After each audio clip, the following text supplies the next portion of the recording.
Michael Luke picked up his phone at 8:47 in the morning with the calm, unhurried certainty of a man who had never once not gotten what he wanted. The phone was warm in his hand. The coffee beside it was untouched and cooling. Neither of these things concerned him.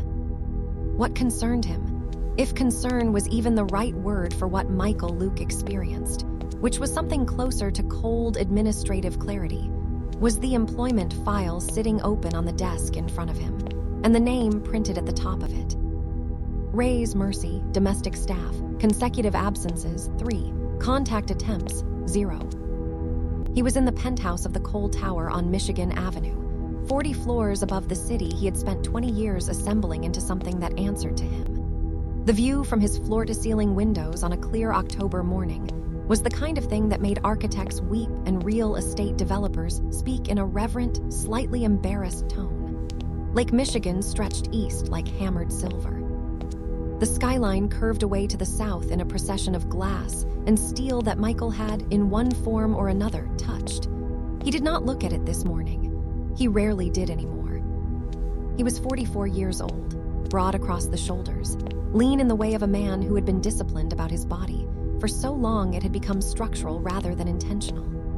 His hair was dark with the first serious intrusion of gray at the temples, and his eyes were a particular shade of brown that people who worked for him described, privately and consistently, as the eyes of a man who was already several moves ahead of whatever conversation you thought you were having. He wore a charcoal suit, open at the collar, with the precise, understated confidence of someone who had not needed to prove anything with his clothes for a very long time. 3 real estate divisions, 11 legitimate businesses ranging from a freight logistics company to a boutique hotel group. A reputation in Chicago's financial and political architecture that was never discussed directly but was understood by everyone who mattered. Michael Luke did not ask for things twice. He did not renegotiate. He did not make exceptions. These were not personality traits. They were infrastructure. The entire machine he had constructed ran on the absolute reliability of those principles. Mercy Ryan had been employed as his penthouse housekeeper for 13 months. He remembered almost nothing about her beyond the fact that she had come with an impeccable reference from a colleague who described her as invisible, which was the highest compliment Michael gave to domestic staff. She arrived before him. She left before he returned. In 13 months, he could not recall a single instance of having been in the same room with her while she was conscious of his presence. And now, she had been absent for 3 consecutive days without a word. His operations director, Phil Garrett, had placed the file on his desk that morning with the particular careful quietness of a man delivering something he would rather not be delivering, which told Michael precisely how Phil felt about the whole situation. Michael had read it in 40 seconds. He had already decided what he was going to say before he dialed. He had a version of this speech that lived in a part of his mind that never required warming up, clean, final, delivered at a temperature that left no room for appeal. He had used it on vice presidents and division heads. Mercy Ryan would require considerably less. He had reached for his phone when something in the file made him stop. Under the section marked professional reference, a single name was typed in the standard employer font. Dorothy Luke, his mother, dead 4 years. He stared at the name for a long moment. He had not known. He had never once looked at this file beyond the shift logs and the payroll figures. His mother had recommended this woman to him, had apparently trusted her enough to stake her own name on it, and he had employed her for 13 months without ever once connecting the 2 facts. He set the phone down. He picked it up again. The call still had to be made. But something in the room had shifted by 3 degrees, in a direction he could not entirely account for. The phone rang once, twice. Then someone answered. It was not Mercy. The sound that came through the line was so entirely outside the parameters of the conversation Michael had prepared for that it took him a full 2 seconds to process what he was hearing. A child, breathing in the careful, labored way of someone who had been crying for a very long time and had recently run out of tears, but had not run out of fear. Hello, the word came in 2 careful syllables, as though it had been practiced. Michael did not move. Who is this? Gracie, a small pause. I'm 5. Mommy's phone was ringing and she showed me how to answer it when it rings a lot. Another pause, this one longer, waited. Please, mister, I can't wake my mommy up. She's on the floor and she's making a bad sound and I put a blanket on her but she won't open her eyes. I'm really, really scared. Every word Michael Luke had prepared dissolved at exactly the same moment. He stood up from his chair without being aware of deciding to stand. The employment file slid from the edge of the desk and fell to the floor. He did not look at it. Gracie, he kept his voice level by pure concentrated will. Can you read me your address? Is there something near the door with numbers on it? A long silence, the sound of small feet on a hard floor. Then she began to read slowly, with the careful deliberateness of a child sounding out something memorized. An address on the south side of Chicago that Michael recognized immediately as one of the harder blocks in the neighborhood, an area his logistics drivers were instructed to approach with caution after dark. Are you really going to come? Her voice shifted when she asked it, becoming careful in a way that was more devastating than any amount of crying would have been. Guarded, practiced. The voice of a small person who had learned not to assume too much about what adults were willing to do. Mommy says her boss is very important and very busy. You don't have to if you're busy. Michael stopped in the center of his penthouse in a suit that cost more than Mercy Ryan made in 6 weeks and heard, for the first time with real clarity, what his name sounded like from her side of the world. Not authority, not security, a burden too significant to trouble. A man you did not ask for help because you already knew the shape of the answer. Something moved in his chest that had not moved in a very long time. Slowly at first, then all at once, the way ice breaks in early spring. I'm coming, he said. I promise. The words felt different in his mouth than any promise he had ever made. No calculation attached to them. No leverage, no return, no strategic benefit whatsoever. Just a frightened 5-year-old who needed someone to say it and mean it. He was through the door before he had fully processed that he had left the room. James Ockhafer was reviewing the afternoon's schedule on his tablet in the corridor when the private elevator opened, and his employer walked toward him at a speed he had never once witnessed in 4 years as Michael's personal aide. James had watched Michael Luke absorb a federal inquiry, field 2 hostile takeover attempts, and negotiate across a table from men who despised him, all without his expression shifting by a measurable degree. What was walking toward him now was a different face entirely. The Whitfield lunch. Cancel it.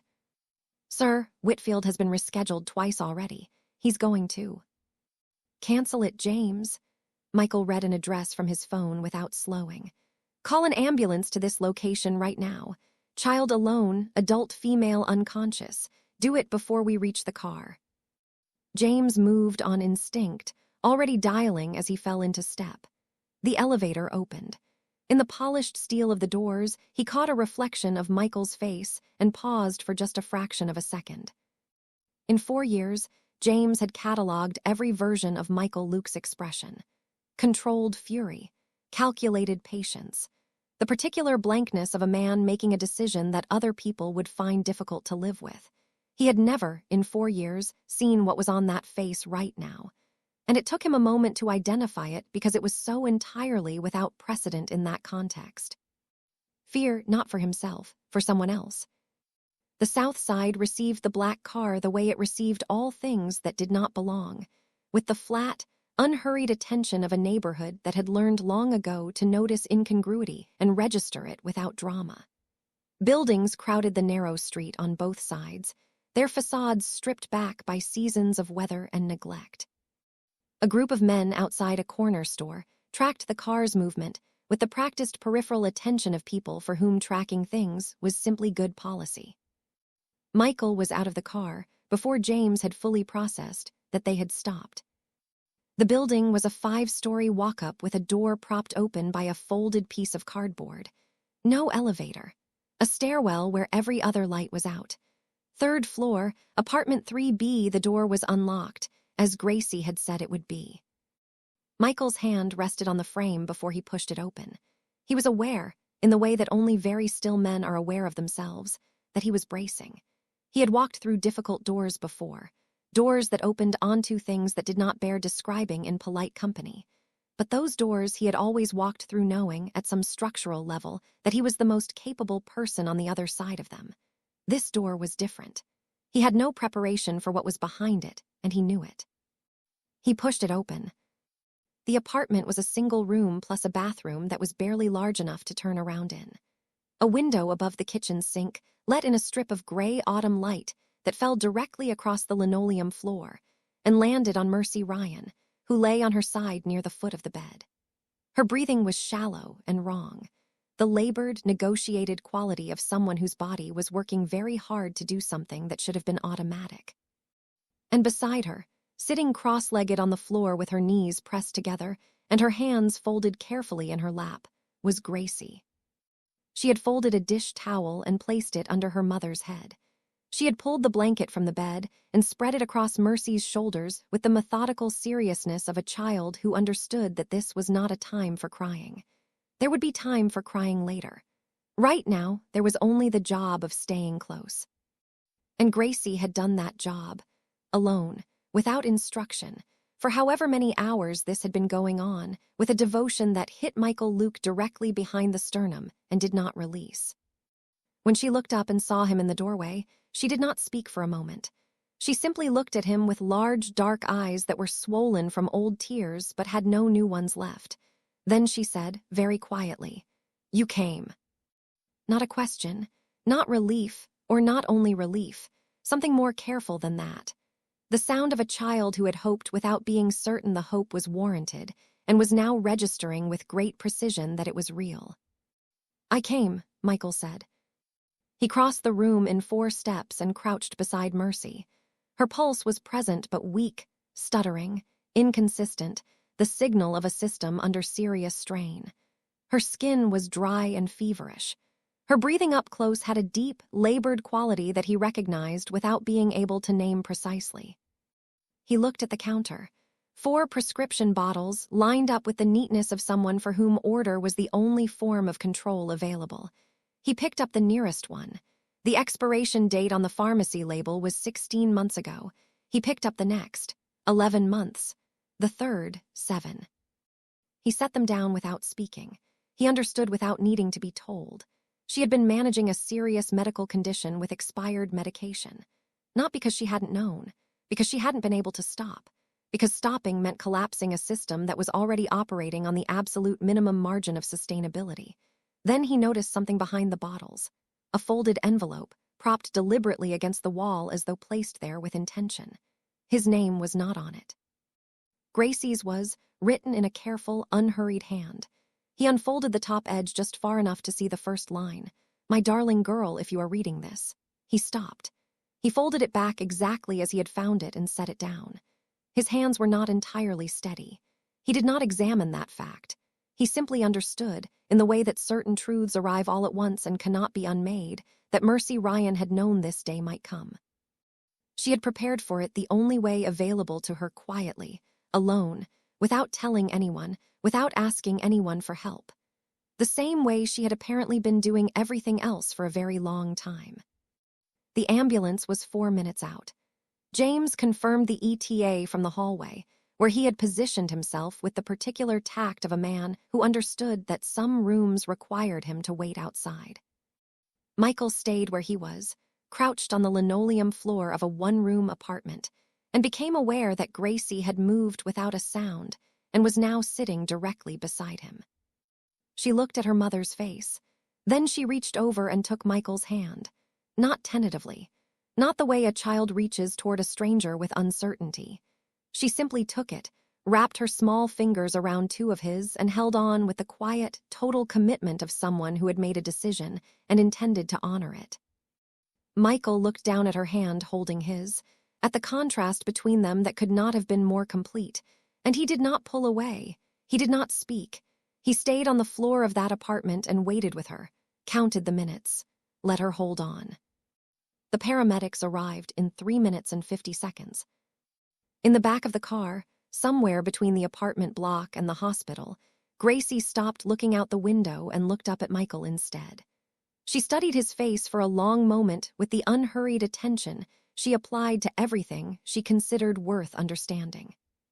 "You look different than I thought you would," she said. Michael turned to look at her. You thought about what I would look like. Mommy talks about you, Gracie said, as though this were perfectly obvious. Not in a bad way, just when she's getting ready for work.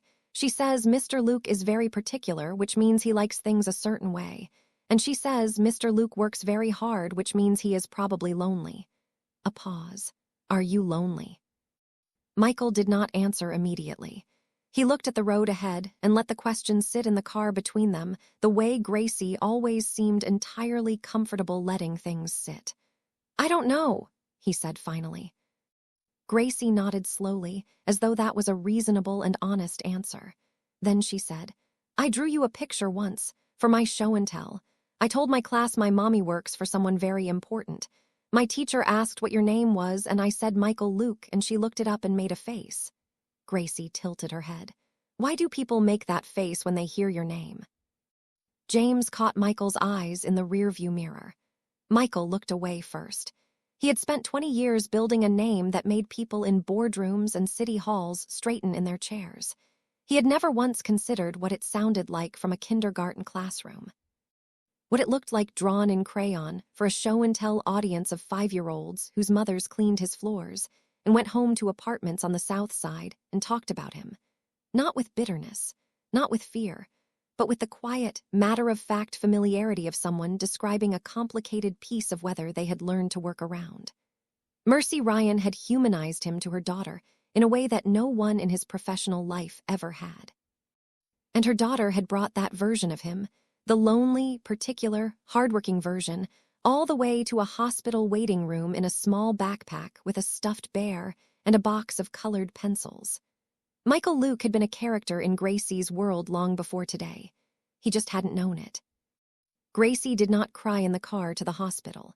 She sat buckled in beside Michael with a small backpack she had packed herself while the paramedics worked, a stuffed bear with a missing button eye, a box of colored pencils, and a folded drawing she held in her lap the entire ride without opening.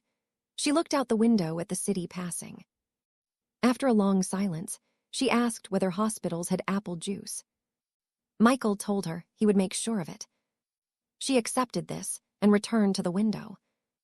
The attending physician who came to find Michael 2 hours later was a tall woman named Dr. Adelek, mid-40s, with the careful, measured delivery of someone who had spent years saying difficult things to people who were not ready to hear them. She had asked twice whether Michael was family. He had said yes both times without further explanation, and Dr. Adelek had made the pragmatic decision of a physician with 20 years in emergency medicine that this was not the moment for detailed inquiry. Mercy Ryan, Dr. Adelek explained, was in severe diabetic ketoacidosis. Her blood sugar had been critically unmanaged for an extended period. Her medication expired.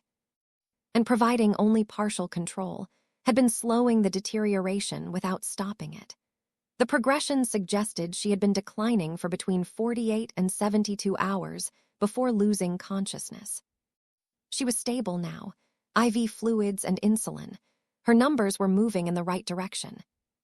If she had gone another 3 to 4 hours, Dr. Adelek said, we would not be having this conversation. She paused. Then she looked at Michael with the careful expression of someone who had decided, after a moment of internal deliberation, that the next part also needed to be said. There is one more thing. She pulled up a record on her tablet and turned it so Michael could see the date at the top.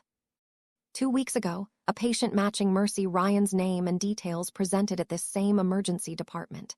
Early-stage symptoms. Elevated blood sugar, fatigue, the first signs of what we are now treating at full severity. She was triaged. She was seen. She was in the process of being admitted when she signed herself out, against medical advice. The notation in the intake file says she told the nurse on duty that she could not miss work, that her employer needed her in the morning. Dr. Adelek set the tablet down. Michael stood in that corridor for a long time without speaking. 2 weeks ago, Mercy Ryan had walked out of this hospital untreated and deteriorating because showing up for him had felt more certain and more survivable than not showing up. He had called to fire her on the 3rd day. She had left a hospital 2 weeks before that to protect her job from him. He did not reach a comfortable conclusion about that. He did not try to. Michael stood in the corridor outside the waiting room and let that settle into him without trying to redirect it. 3 to 4 hours.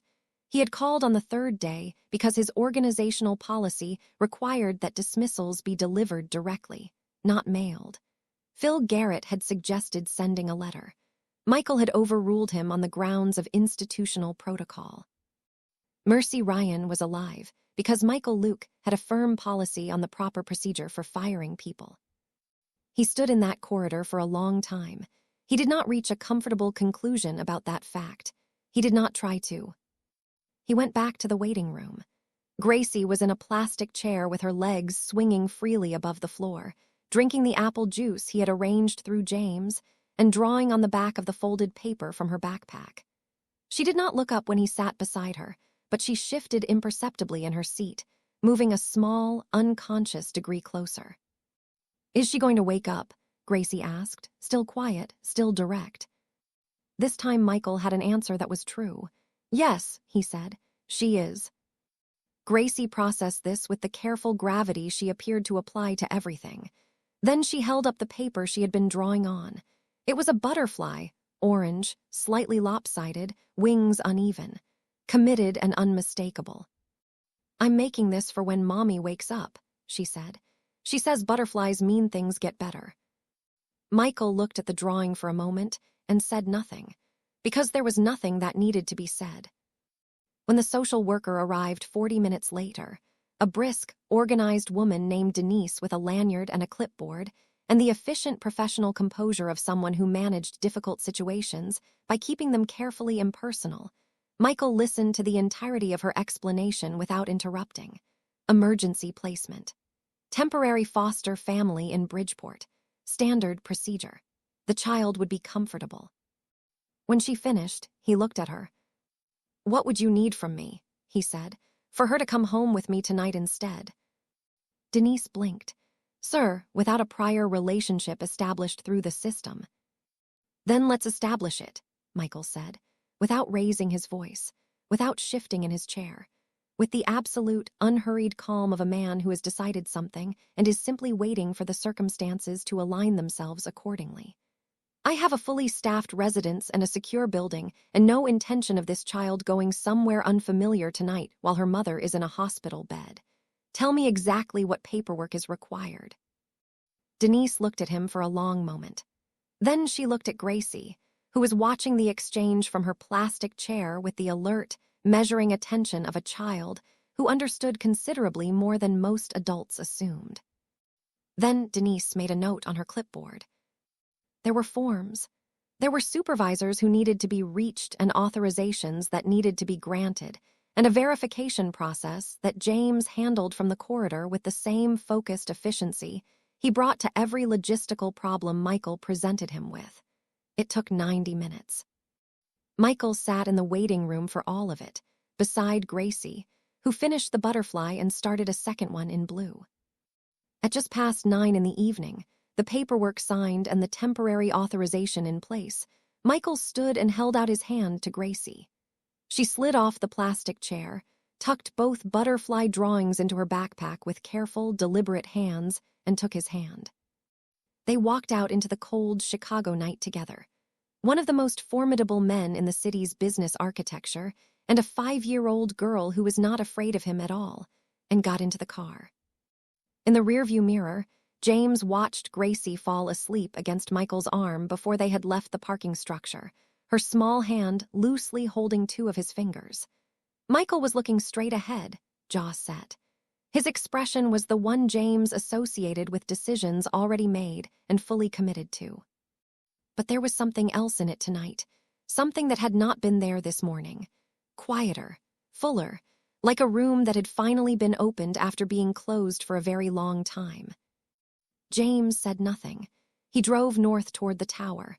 40 floors up, an employment termination file lay on the floor where it had slid from the desk. It would remain there for 4 days. By the time anyone picked it up, it would not matter. She woke up before he did.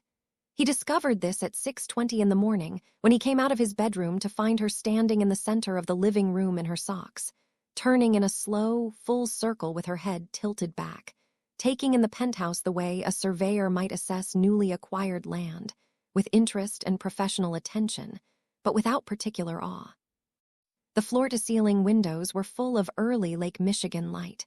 The city lay 40 floors below in a grid of glass and gold.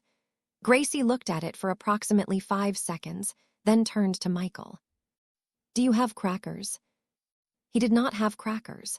He had a refrigerator stocked 3 mornings a week by a private chef, a wine selection that a sommelier had spent considerable time curating, and a pantry containing 6 varieties of imported pasta and things in jars with labels in languages he didn't speak. He did not have crackers. He sent James a message at 6:22 that read only, "Crackers, all kinds." James asked no questions. While they waited, Michael made toast, which he had not done himself in approximately 3 years. He burned the first 2 slices. He said nothing about it. Gracie watched him from the kitchen counter, where he had lifted her without thinking, the way you would, and she had settled there with the ease of someone who considered kitchen counters a perfectly reasonable place to be. When the toast came out charred at the edges, she examined it with the clinical honesty of a 5-year-old. "It's a little brown." "I know. Mommy burns it sometimes too." A pause. "She says it's still good with butter." "She's right," Michael said, and buttered it. They ate burned toast together at the kitchen counter in the early morning quiet of a penthouse that had never once, in all the years Michael had occupied it, felt like this. He could not have named what this was exactly, only that it was different from anything that had been here before. By the end of the first day, she had named the large monstera plant in the corner of the living room Theodore. She announced this to Michael with the tone of someone resolving a matter that had been pending for some time, as though the plant had been waiting for a name, and she had simply arrived to supply it. Michael looked at the plant, which had been selected by an interior designer he had never met and cost considerably more than it had any right to, and said nothing. Theodore it was. On the second day, she reorganized his bookshelf. He came home at 7:30 in the evening to find her standing on the lowest shelf using it as a step stool, pulling books out and lining them along the floor in order of the color of their spines. Reds and oranges on the left, bleeding through yellows and greens, to a careful arrangement of blues on the far right that she was clearly very satisfied with. "Those were organized by category," Michael said from the doorway. Gracie looked at the existing arrangement, then at him, with an expression of polite but completely unambiguous disagreement. "This is better," she said, and went back to work. Michael went to the kitchen, poured a glass of water, came back, and sat on the couch and watched her finish. She worked with the absorbed, total concentration that children bring to tasks they have decided are important, stepping back periodically to assess the overall effect with her hands on her hips. When she was done, she stood before the shelves for a long, satisfied moment, nodded once with the authority of someone closing a meeting, and said, "Better," to no one in particular. He did not disagree. On the third morning, over scrambled eggs that Michael made with marginally more success than the toast, Gracie looked up at him across the kitchen island and said, with the conversational ease of someone raising a topic that had simply been on her mind, "Why do you always look like you're waiting for something bad to happen?" Michael set his fork down. He looked at this small person with dark eyes and sleep-flattened hair, eating her eggs with the methodical dedication she brought to everything, as though eating well were a responsibility she had decided to take seriously. And he found that he had no answer. Not a redirection, not a deflection, none of the smooth repositioning he deployed 100 times a day in rooms full of people who asked far more strategically dangerous questions than this one. Nothing. Only the quiet, slightly disorienting sensation of having been seen clearly by someone who had no idea how unusual that was. "I don't know," he said. Gracie considered this. "Mommy says when you carry too much, your face gets tired." "Your mother is very wise." "She's also really good at puzzles." She returned to her eggs. "You should try smiling, it helps. I read it in a book." "You can read." She gave him a look of magnificent patience. "I'm 5, she said, "not a baby." Twist 2, the journal. On the 4th evening, while Gracie slept, Michael was passing the small guest room that had become hers when he noticed the backpack open on the floor beside the bed. The colored pencils were scattered. The stuffed bear was propped against the pillow, and half visible beneath a folded drawing was a slim notebook with a soft brown cover and Mercy Ryan's name written on the inside flap in the same careful handwriting he had seen on the envelope addressed to Gracie. He should not have opened it. He knew that before he did it, and he opened it anyway, standing in the doorway of the room with the city glowing 40 floors below, and his sleeping employee's daughter breathing quietly in the dark 3 feet away. The entries were dated. He did not read all of them. He read enough. The early pages were practical notes on medication schedules, grocery lists, reminders to herself about school pickup times and bill due dates. The handwriting of a woman managing too many things on too little margin, keeping herself organized through sheer disciplined will. But 3 months back, the tone shifted. A single entry, longer than the others, written in the slightly larger script of someone who had decided to say a difficult thing out loud, even if only to a page. Gracie asked me today if we could live in a building like Mr. Luke's. She asked it the way she asks everything, casually, as though the question were lightweight. I told her maybe someday. But the truth is I have been thinking for weeks now that I need to find a different position. Not because the work is hard, because Gracie is starting to build a picture of the world around what she hears about that place, that life, those 40 floors of things we will never have. She is 5. She is already deciding what is possible and what is not, and I am afraid of what it will cost her when she eventually understands the distance between his world and ours. I need to leave before she loves a version of life she was never going to get to keep. Michael stood in the doorway for a long time after he finished reading. The irony of it sat in him without offering any comfortable place to land.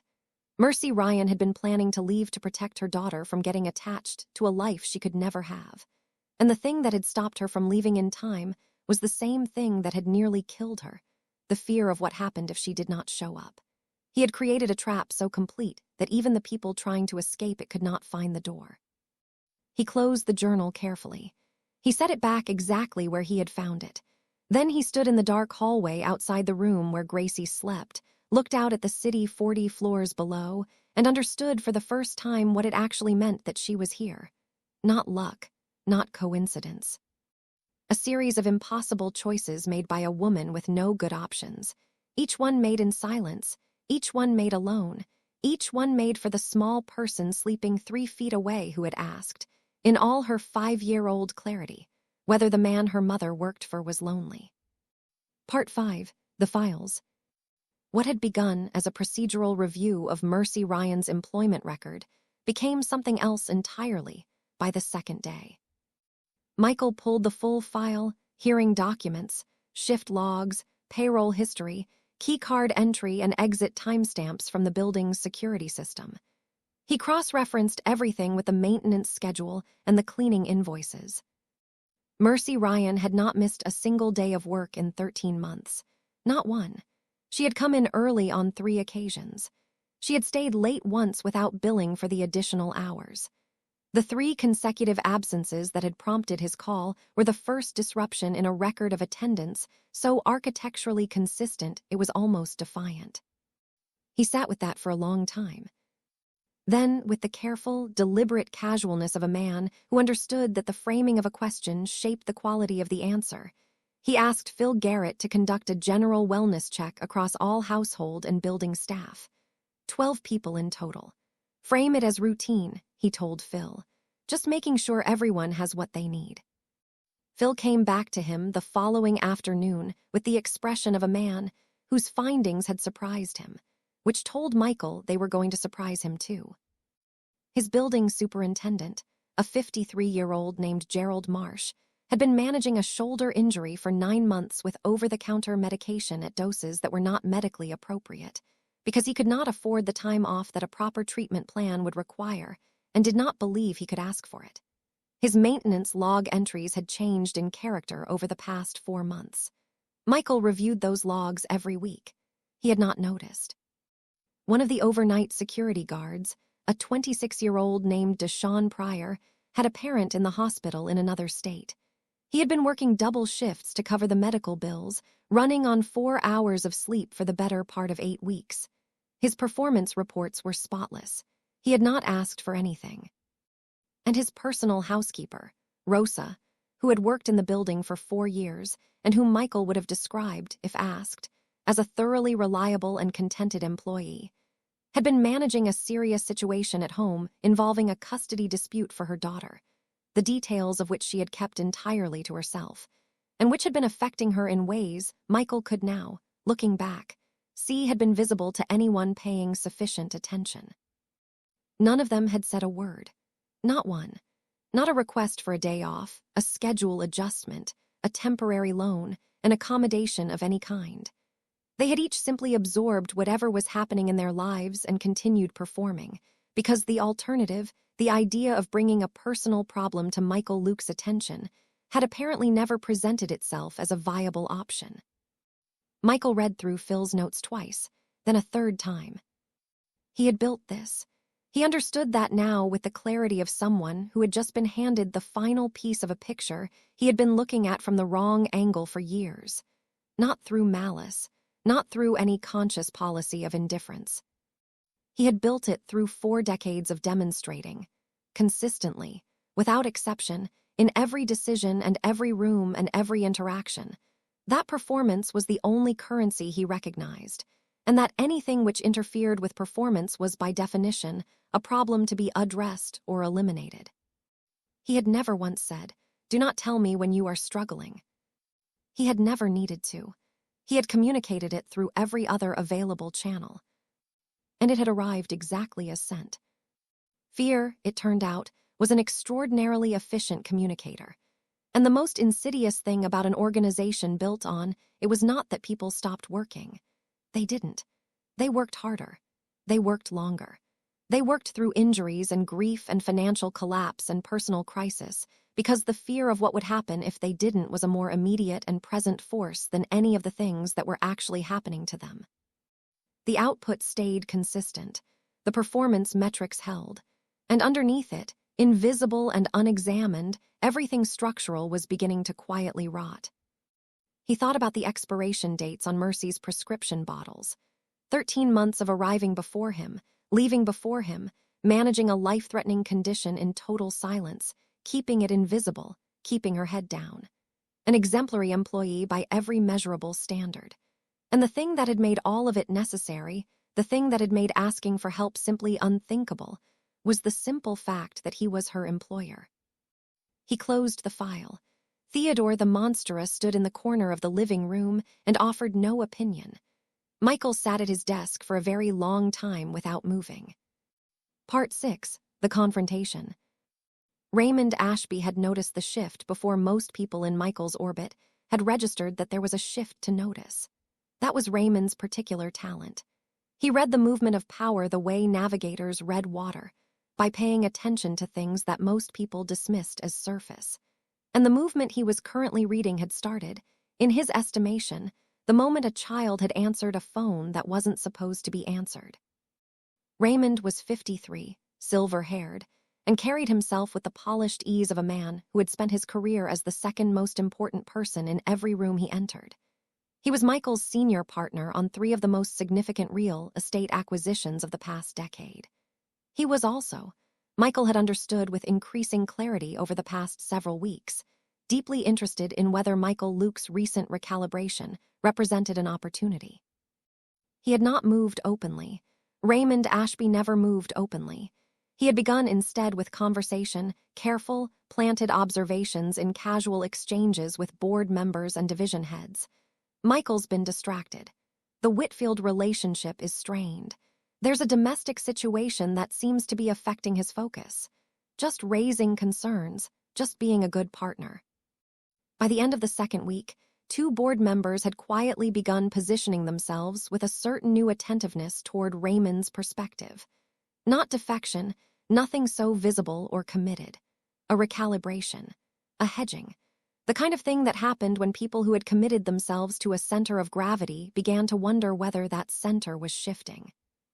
James brought this to Michael on the 5th evening, laying it out directly, as he always did, with the quiet thoroughness that 11 years of absolute trust had earned him.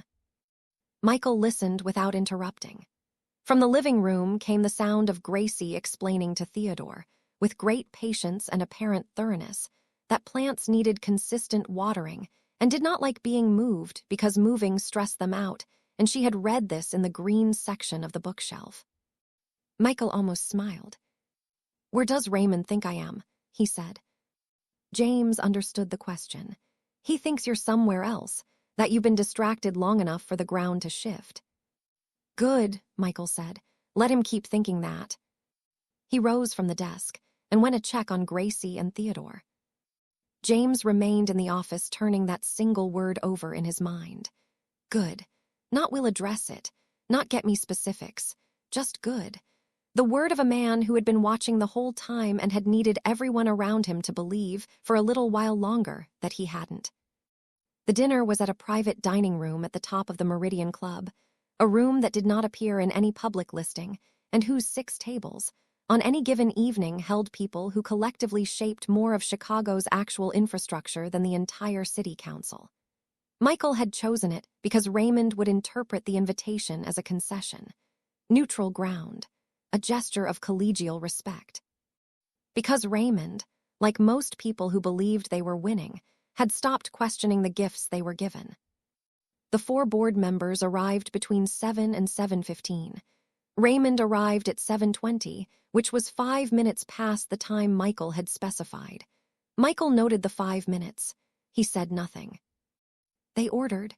They ate the first course.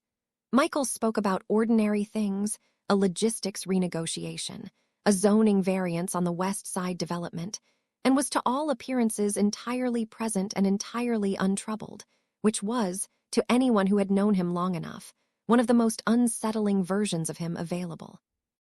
Raymond waited until the second course was on the table and the staff had withdrawn. Then he set down his fork, touched his napkin to his mouth, and began. He was very good at it. Michael had always known this, had relied on it for years, and watching it turned on him now, he felt something that was not quite admiration and not quite contempt, but occupied the narrow territory between them. Raymond did not attack. He expressed concern. He raised questions, the kind that sounded measured and collegial when spoken aloud in a room full of men who were already half persuaded. He talked about the importance of perception, about the message leadership sends through its choices, about the questions that certain recent choices had generated among people whose confidence was important to maintain. He said soft not once. He didn't need to. The word was present in every sentence like a frequency just below hearing. He concluded by saying that he raised these concerns not as a challenge, but as a partner, because the organization's stability depended on its leadership being beyond question, and because some people at this table had concerns that deserved to be addressed openly. He picked up his fork. The table was quiet. Michael let it sit. Then he reached into the inside pocket of his jacket and produced a folded document. 4 pages, dense with figures, no header. He unfolded it and set it flat on the table without looking at it, because he had read it enough times that he didn't need to. "Over the past 3 weeks," he said, in the same tone he had used to discuss the zoning variance, "I've identified a consistent discrepancy across 2 of our joint acquisitions. The Lakeview development figures are short by 9% across 5 consecutive quarters. The financing arrangement on the Harbor Point project, the revised arrangement, the one renegotiated 14 months ago without a full principals meeting, is generating a secondary revenue stream that does not appear in any account I have authorization to review." He paused. "The common element in both is you." The room went entirely still. Raymond's composure remained technically present, the silver-haired ease, the collegial concern, but it had acquired the quality of a suit worn on the wrong body. The seams showed under pressure it had not been tailored to absorb. "Those figures require context," Raymond said. "I'm sure they do," Michael said pleasantly. "You're welcome to provide it. I've set aside the rest of the evening." Raymond closed his mouth. The silence that followed was the most complete Michael had produced in a room in recent memory. The two board members who had been quietly hedging their positions were now sitting with the careful stillness of people conducting an urgent reassessment of a series of recent decisions. The other two were watching Michael with the focused attention of people watching someone they had underestimated reveal the actual dimensions of what they were. Michael refolded the document and set it on the table between them. "Here is what I'm prepared to offer," he said. "You have given this organization 12 years. Some of that work was genuinely excellent, and I have no interest in pretending otherwise. What you've done in the last several months is a different category of thing entirely, and every person at this table understands what the standard consequence for that category looks like. I'm not going to enumerate it. They already know." No one moved. "What I'm offering instead, a formal retirement, announced in whatever language preserves your dignity, full financial settlement on the terms of your original partnership agreement, and your continued well-being, which I consider a generous addition given the circumstances. In exchange, you are out of Chicago in 48 hours, and you do not involve yourself in any of this again." He picked up his wine glass. "That offer is available for the next 60 seconds. After that, I become considerably less interested in your comfort." Raymond Harlow looked at the document. He looked at the room. He looked at Michael, who was drinking his wine with perfect calm and waiting. Whatever calculation he ran in those seconds reached its conclusion efficiently. He was a man who had spent his career reading the geometry of power in rooms. The geometry of this room was not ambiguous. He stood. He placed his napkin on the table. He left without finishing his dinner. The door closed behind him with a sound that was, in context, remarkably final. Michael looked at the remaining people at the table, at the two who had wavered, and the two who had not. And when he spoke, his voice held none of the cold they had been bracing for, which was in its own way more commanding than cold would have been. "I didn't get soft," he said. "I got smarter. There is a difference, and anyone who cannot tell the difference is not someone I need at this table." He picked up his fork and returned to his dinner. One by one, so did they. Part 7. The Discharge. Mercy Ryan was discharged on a Wednesday morning in the 7th week, on a day that was cold and needle-bright in the way of Chicago in November. The sky, an almost aggressive blue above buildings that looked carved from something harder than stone. She came out of the hospital's main entrance in a coat that was not her own. Michael had sent James with it 2 weeks into her stay, without comment, because the coat she had arrived in was not adequate for the temperature, and no one had thought to mention it until Gracie did. She stood on the sidewalk for a moment with her face turned up toward the open sky, like someone relearning what space felt like after a long time in a small room. The care plan went with her, an endocrinologist at Northwestern, a pharmacy arrangement that refilled automatically with no balance to manage, scheduled check-ins with a diabetes educator over the following 6 months. Dr. Adelek had overseen the transition with a thoroughness that suggested she had been given very clear instructions about thoroughness, and she had shaken Mercy's hand at discharge with genuine warmth. Mercy had been told, in careful increments over the 7 weeks, what had happened, what Michael had found, what he had done. She had processed it the way you process something that keeps turning out to be larger than you thought it was.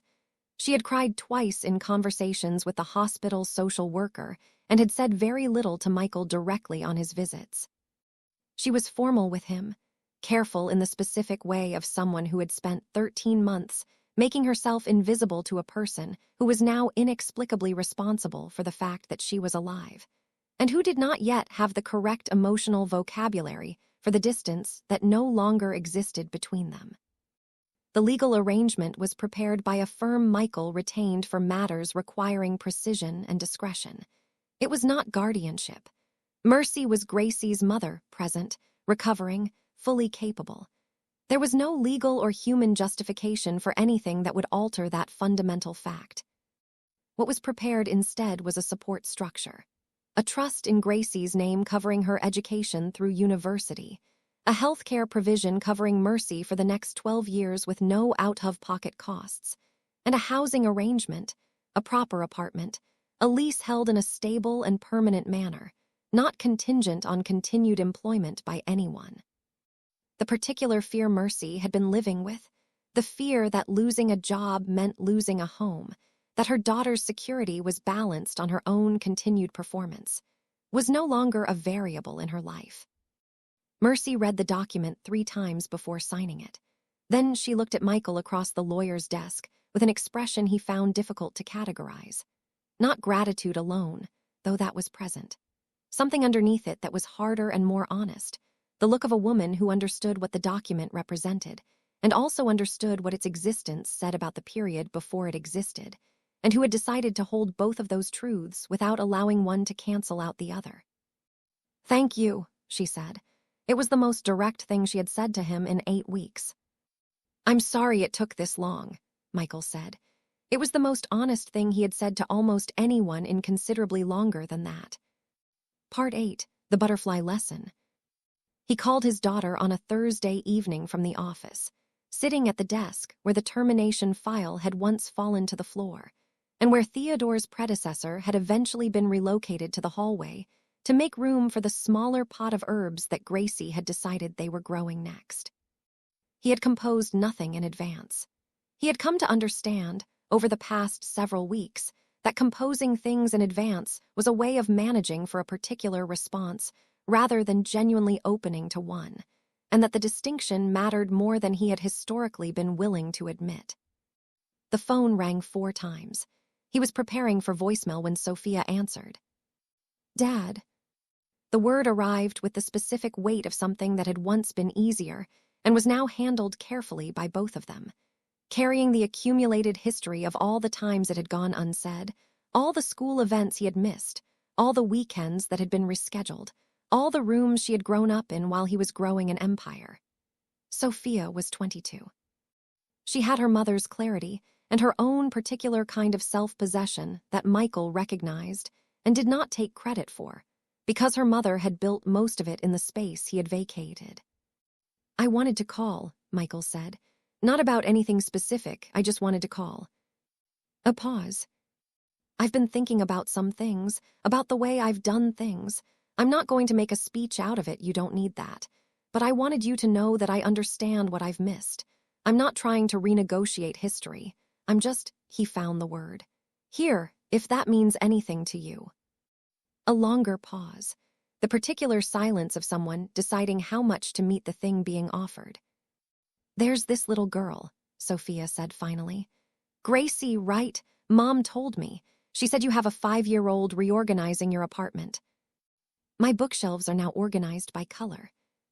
Sophia made a sound that was almost a laugh. "That's completely unhinged." She also named my plant Theodore. This time it was a real laugh, small, surprised, arrived at rather than offered. The best kind. "I'll come visit," Sophia said. "Not right away, but I will." "Whenever you're ready," Michael said. "I'll be here." He hung up and sat for a moment with the phone in his hand, and the particular quiet that was different from the other quiet. Fuller, less like absence, and more like space that had been made for something. On Sunday morning, Gracie taught him to draw a butterfly. She assembled the materials with the organizational seriousness he had come to understand was her natural operating register. Colored pencils laid out by color, paper squared precisely on the kitchen island, an extra sheet set aside for mistakes, which she told him were normal and not a problem. She demonstrated first, 45 seconds. A butterfly of confident, balanced elegance, wings symmetrical, antennae precise, executed with the easy mastery of someone who had been drawing butterflies for most of her conscious life. Then she handed him the orange pencil. Michael Luke, who had restructured a regional freight company at 31, who had outmaneuvered 2 federal investigations and dismantled an internal partnership coup without raising his voice, looked at the blank sheet of paper and drew the most anatomically improbable butterfly in the history of the art form. One wing was nearly twice the size of the other. The antennae went in directions that antennae did not naturally go. The body was too long and vaguely suggested a caterpillar that had given up midway through its transformation. Gracie studied it with the focused impartiality of a professional assessor. The wings need to match, she said. I see that. And the antennae come from the top, not the sides. She paused. But the color is really good. Orange is Mommy's favorite. He looked up. Mercy was standing in the kitchen doorway in the good coat, a mug of coffee in both hands, watching them. She had arrived 20 minutes ago, which was the arrangement now on Sunday mornings. Easy, unscheduled, without the careful formality that had characterized the early weeks. She was not yet fully well. That would take time. She knew it and said so plainly to anyone who asked, which was itself a new thing, the capacity to say so plainly. To a world that had previously seemed to require her to be fine. She stood in the winter kitchen light like someone who had been handed a version of her life that she was still quietly and carefully learning how to hold. She looked at Michael over Gracie's head. He looked back. Neither of them said anything. Neither of them needed to. Try again, Gracie said, and slid him a fresh sheet of paper. He tried again. It was marginally better.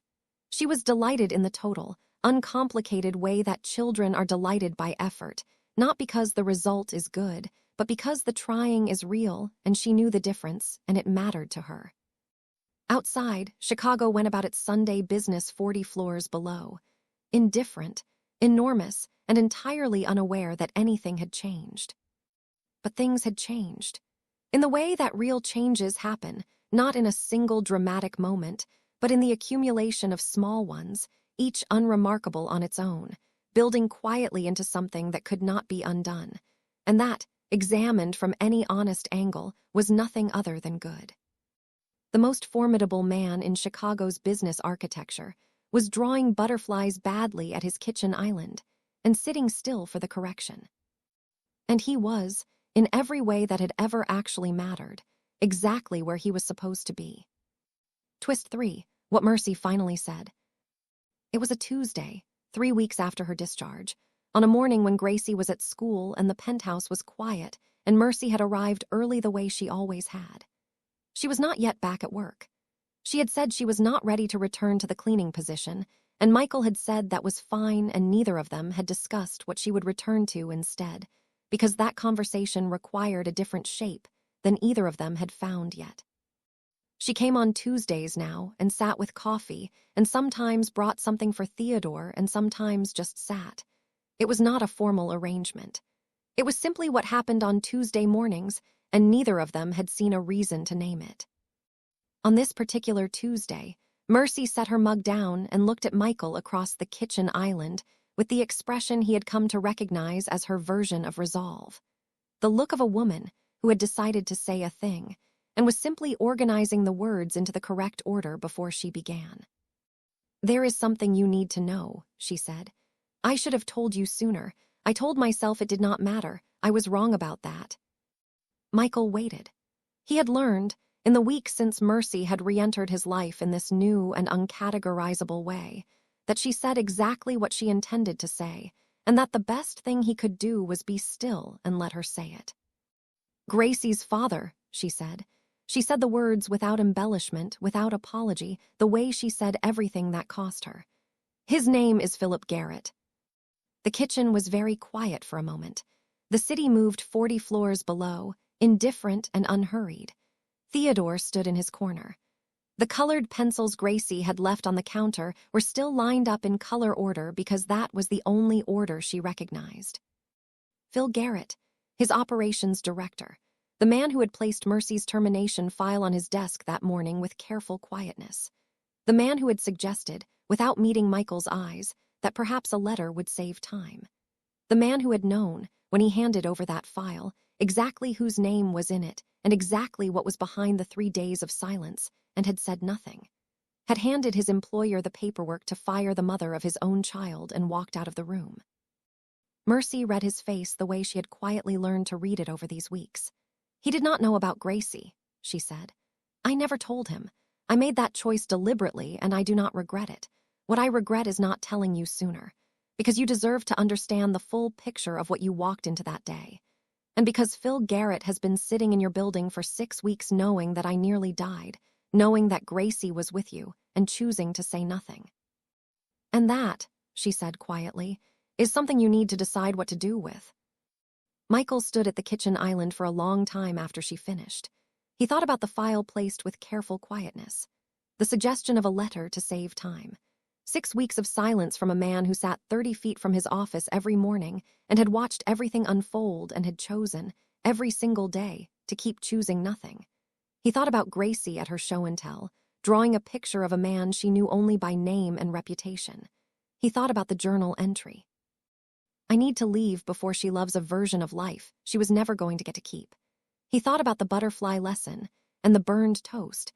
She said that was all anybody could do. She said she had read that in a book too, in the yellow section. The yellow section. It is. You can start now. She said that was all anybody could do. She said she had read that in a book too, in the yellow section. The yellow section. It is. You can start now. She said that was all anybody could do. She said she had read that in a book too, in the yellow section. The yellow section. It is. You can start now. She said that was all anybody could do. She said she had read that in a book too, in the yellow section. The yellow section. It is. You can start now. She said that was all anybody could do. She said she had read that in a book too, in the yellow section. The yellow section. It is. You can start now. She said that was all anybody could do. She said she had read that in a book too, in the yellow section. The yellow section. It is. You can start now. She said that was all anybody could do. She said she had read that in a book too, in the yellow section. The yellow section. It is. You can start now. She said that was all anybody could do. She said she had read that in a book too, in the yellow section. The yellow section. It is. You can start now. She said that was all anybody could do. She said she had read that in a book too, in the yellow section. The yellow section. It is. You can start now. She said that was all anybody could do. She said she had read that in a book too, in the yellow section. The yellow section. It is. You can start now. She said that was all anybody could do. She said she had read that in a book too, in the yellow section. The yellow section. It is. You can start now. She said that was all anybody could do. She said she had read that in a book too, in the yellow section. The yellow section. It is. You can start now. She said that was all anybody could do. She said she had read that in a book too, in the yellow section. The yellow section. It is. You can start now. She said that was all anybody could do. She said she had read that in a book too, in the yellow section. The yellow section. It is. You can start now. She said that was all anybody could do. She said she had read that in a book too, in the yellow section. The yellow section. It is. You can start now. She said that was all anybody could do. She said she had read that in a book too, in the yellow section. The yellow section. It is. You can start now. She said that was all anybody could do. She said she had read that in a book too, in the yellow section. The yellow section. It is. You can start now. She said that was all anybody could do. She said she had read that in a book too, in the yellow section. The yellow section. It is. You can start now. She said that was all anybody could do. She said she had read that in a book too, in the yellow section. The yellow section. It is. You can start now. She said that was all anybody could do. She said she had read that in a book too, in the yellow section. The yellow section. It is. You can start now. She said that was all anybody could do. She said she had read that in a book too, in the yellow section. The yellow section. It is. You can start now. She said that was all anybody could do. She said she had read that in a book too, in the yellow section. The yellow section. It is. You can start now.